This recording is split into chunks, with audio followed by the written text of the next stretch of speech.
Welcome to the Sweat Sanctum podcast, where we talk fitness of the mind, body, and soul. Now here's your host, Coach Tom.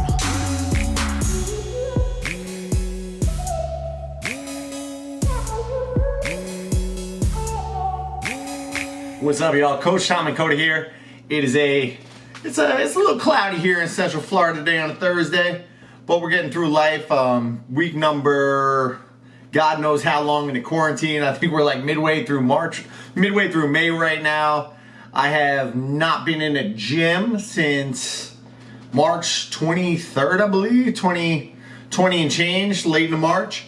So I'm getting a little stuck up here in the house. I think I've personally had enough of quarantine life. I think Coda's had enough of me being home. We're ready to get back to a little sense of normalcy, but we're also, willing to take that time that's needed to get through everybody through safely and do our part of social distancing.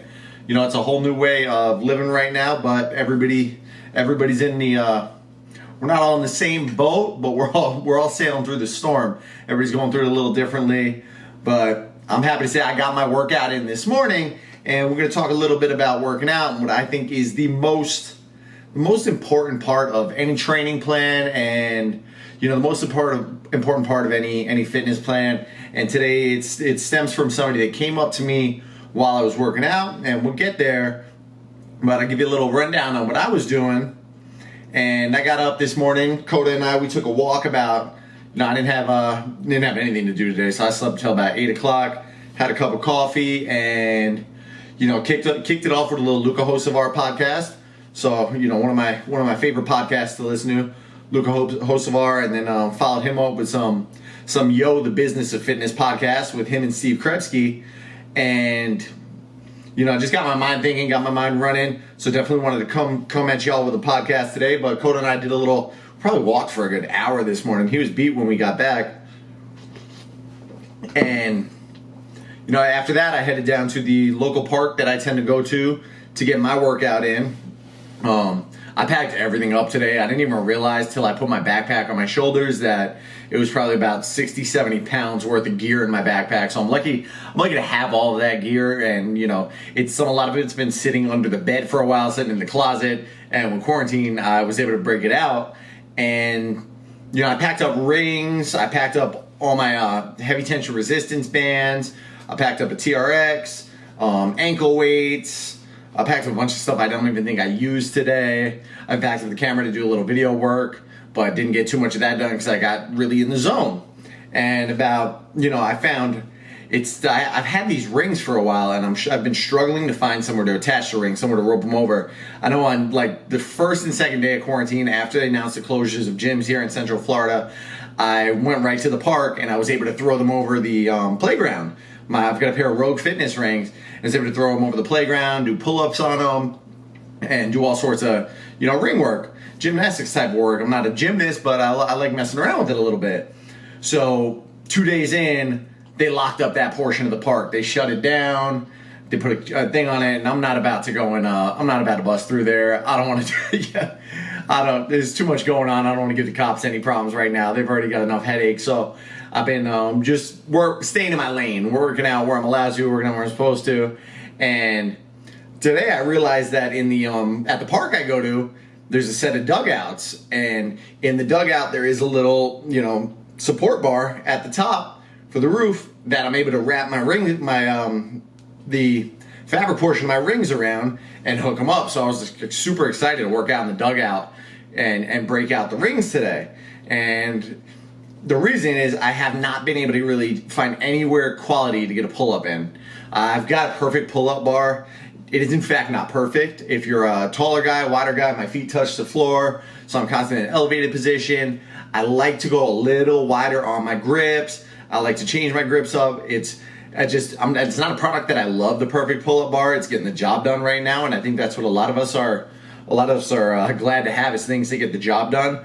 But when I was able to bust out the rings today, I was super excited, super pumped to get them going.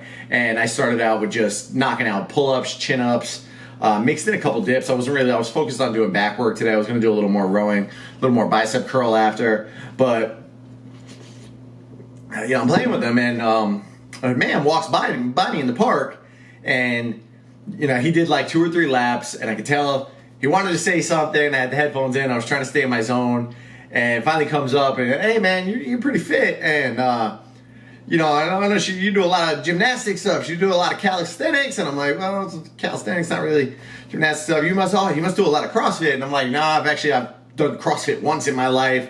I didn't really like the flow of it. And so what kind of training do you do? And that got me thinking, man, I said, and I think what did I tell him? I said, I get into some shit. I was like, I get into some shit with my training. And I don't know what it is. I guess you fit. People want to talk. I guess I look like somebody just like walk up to and come talk to me, and I try to stay in my zone when I work out. So I was a little distracted. I got a little frustrated at first, but he went about his business, and I started thinking about it. I'm like, that's just. I guess I'm the expert. So I guess when somebody looks at me, they want to come and talk fitness. So I got to keep that door open. That's something I got to work on, especially when I'm working out. I know I like to get in the zone, but I gotta open that doorway a little bit because. That's what I'm here for. I'm a resource, and I've got a vast knowledge of fitness, and I love to talk fitness. But when I'm in my own fitness, I try to stay in my lane and stay laser-like focused. Is what I'm getting at. So the bottom line is, he started asking me about what and I said, I just like to, I do some shit. I get into some shit. That's what I do when I work out. I don't have. Somebody said, people ask me that a lot. Like, what is your discipline in fitness? And I think it's important. It's very important to have a discipline, and it's very important to have focus in fitness. It's 3:15 right now. I really shouldn't be slowing down and having this coffee, but I need a little kick for the afternoon. Coda and I got some things we got to knock out, but I think it's important to have discipline in your fitness and have goals to work towards, daily goals, weekly goals, things that progress you towards your goals.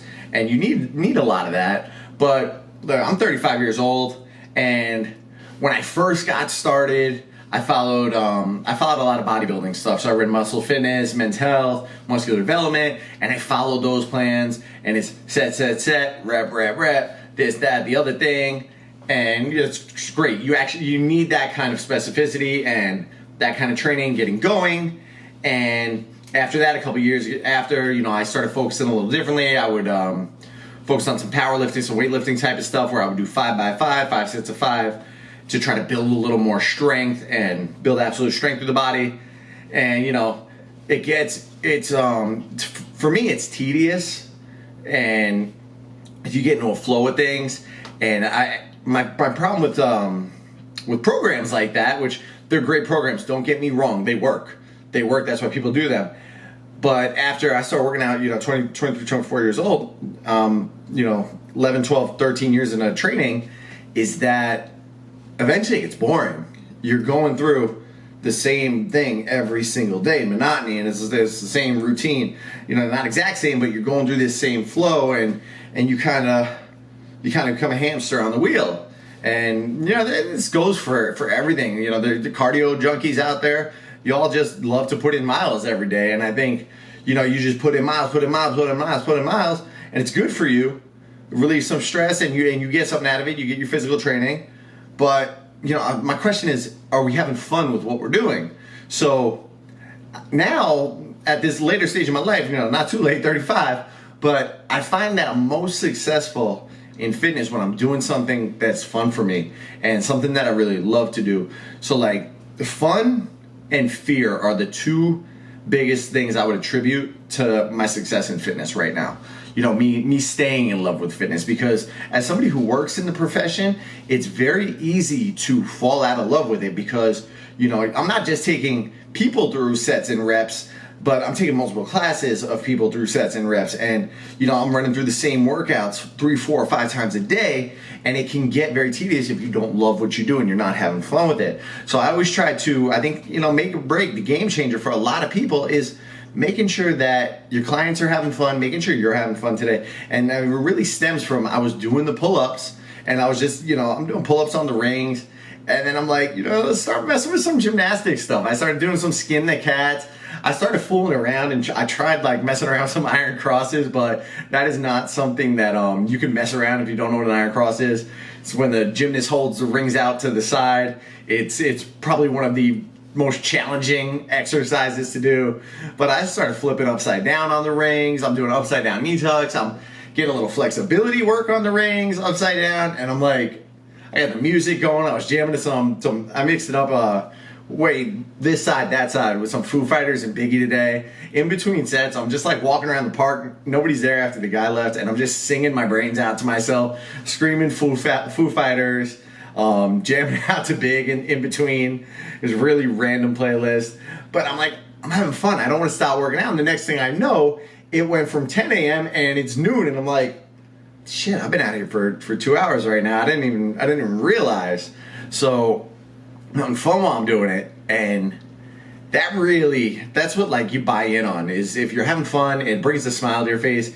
And I try to bring that to the people I train, every single day. I try to throw them a little laugh. But I'll bust you might even know me. Know I'm gonna bust your stones a little bit if you're slacking, and I think that's why people come to me, because they know I'm real, and I'm gonna just, I'm gonna clap back at you. I'm gonna give you a little bit of shit sometimes, and I'm gonna have a good laugh at you, and you can laugh at me, because I know I do dopey stuff too. I drop the ball, fall off a treadmill or something, fall in a row hole, and we have a laugh, we have a smile, and I think the world needs more of that right now. So fun is the number one factor, and then fear. Fear's number two. Is what I want to talk about. Is a lot of people, when we're talking sets and reps, you fall into, you go through them initially and they build, and then you find like everybody seems to find like that comfort flow. Like a lot of guys, bench press 225, and I remember that fear when the first time I benched 225, the first time I pulled it off a rack, and I'm like, shit, there's a good chance I crush my chest right now. There's a good chance this bar don't go back up. And you get this fear, and it's an adrenaline rush, and you're freaking out a little bit, and then that bar moves up, and you're like, your mind blows, you explode, and you're like, this is fantastic. Like, I can do anything. I just lifted a 225-pound bar off my chest for the first time after, being small for years. And so, it's a whole difference, that fear. So today's training also, it was so freaking scary, and I think that's why I was having fun with it, because you gotta scare yourself every once in a while. I'm hanging upside down on rings. I can feel my grip starting to go. My head is like 2 feet from the ground, and I'm just thinking, I'm like, if my hand goes, like I'm landing on my skull. But it's also pretty badass, like flipping around on these things, and you're doing something that freaks you out.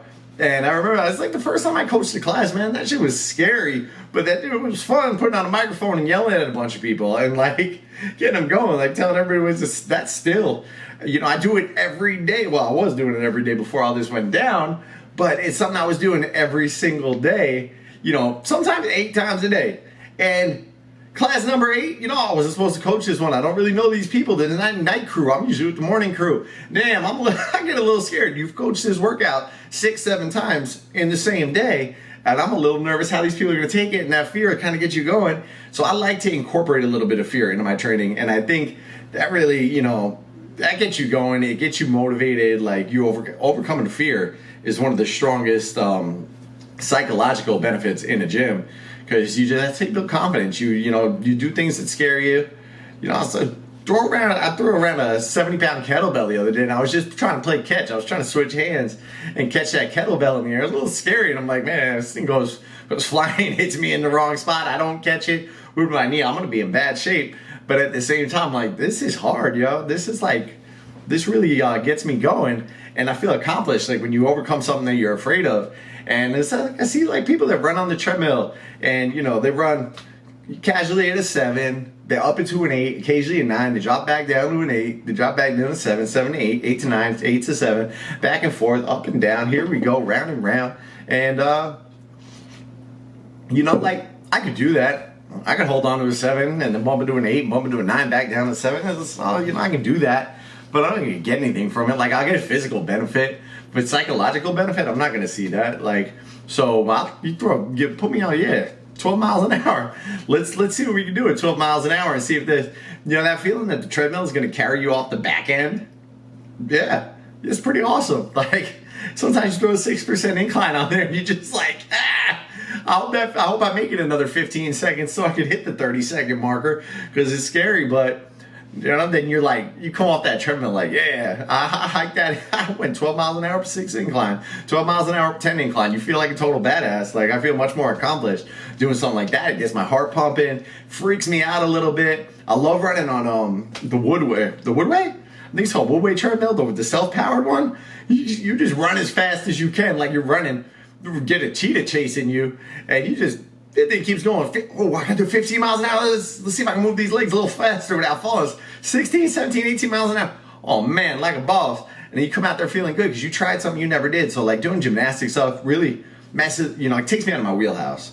And getting out of my wheelhouse and having fun with the workout, fear and fun are what the bottom line is here. Just doing things that challenge me, not just physically anymore, that challenge me mentally, that stimulate me mentally on the fun aspect. And I get a little carried away and do a little rant sometimes, but today's more of a rant than but I mean, I think the two most important things that you got to make sure you're doing when you're in fitness is having a little bit of fun and embracing a little bit of fear, because you're going to just stimulate yourself mentally. And I think right now a lot of us need a little mental stimulation, because the world's very crazy right now.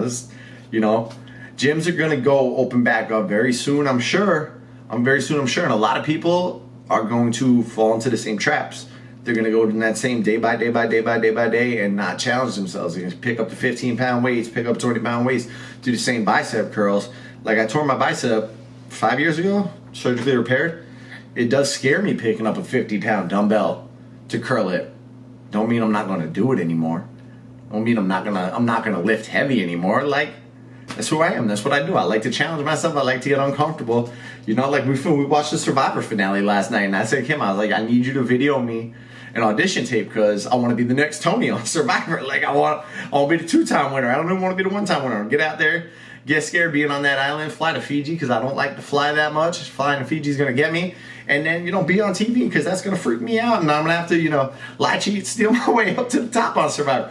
But, it's about embracing fear and stepping into fear and having a little fun while you're doing it. That's the bottom line. I hope you all do something that scares you today. Do yoga. Like, if you're not a flexible person, go take a yoga class. You don't like to run? Go run. You don't like to row? Jump on a rower. Like, do a backflip. Do something like that freaks you out today. And let me know how you feel after. Cody and I, we maybe make him go for a run, because he's been walking too long. He's been sleeping at the house. I think he's getting lazy. So we're going to go get outside, stay killing it, stay crushing it. We both love you. I think he's sleepyhead, so we'll cut this one short. Love y'all. Stay hustling.